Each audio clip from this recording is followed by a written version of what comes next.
The Mist is a new 10-part series from Netflix adapting the Stephen King short story of the same name. I have no idea what the original story is or what it covers. All I know is it was short and that it was adapted in 2007 to a film starring Thomas Jane by Frank Darabont of the Walking Dead TV series fame.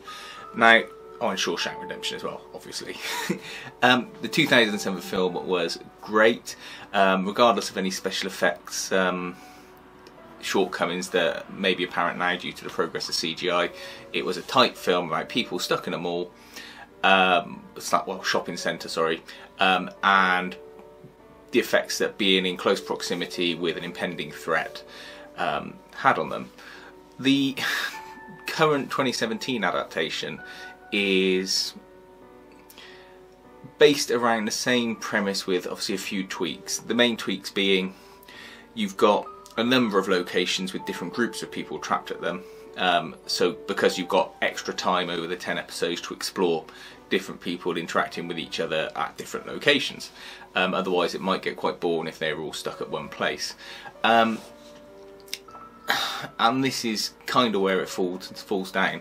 It feels, when you're watching it, dragged out, and that would be fine if it was a mini-series where you knew there was a start, a middle and an end to it in these 10 episodes, but there isn't. They will say that it's written with some conclusions, but ultimately it's left off with them waiting for a second series. You don't get the final satisfying ending you get with the film. The other thing is the film manages to get across all the tensions, paranoia, etc. with the characters inside a 2-hour runtime, whereas the TV series feels that they have to have people sit down and actually almost say, let's talk about our emotions.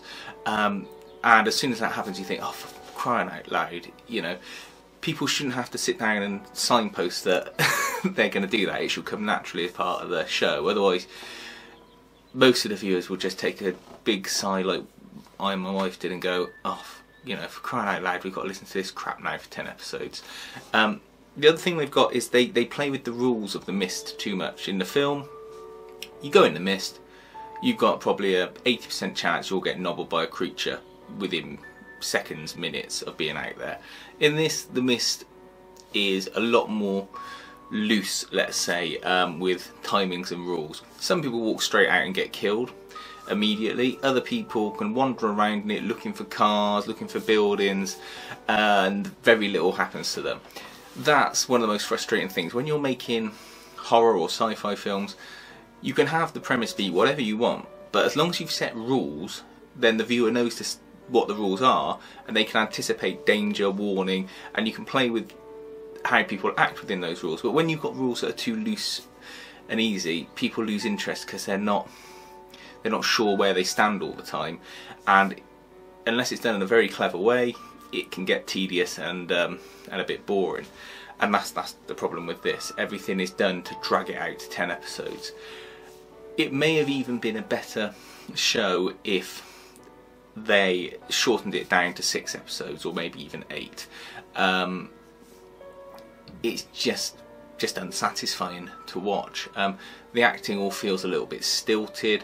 There's a plot involving a high school rape drugging at a party that within minutes of it happening I said to my wife, I bet you it was so and so who did the rape, and turns out I was right. I'll just spoil it. The high school quarterback is accused of raping the main character's daughter at a party that she goes to with her sort of sexually diverse, let's say, friend, and she gets drugged, wakes up, she's been raped. We all think it's a football player. It isn't. It was her friend. You know, and then there's another plot where you find out that it wouldn't be the footballer anyway because he's actually her half-brother, because the sheriff had an affair with her when they were at school and got her pregnant. It's just pointless soap opera stuff, whereas the 2007 film had clear characters. Yes, so what if they were stereotypical? That's fine, because you know where you are with them in this kind of film. And it had tensions, monsters, action, all crammed within a 2-hour runtime that made you feel that you were having a good time, enjoying yourself, and you knew there was going to be a conclusion. This is just reeks of people trying to hang on for a second series, and to be honest, it doesn't really deserve one. It's just boring. So unless you've got another view on it, let me know. But you know, The Mist 2017, one to miss, to be honest.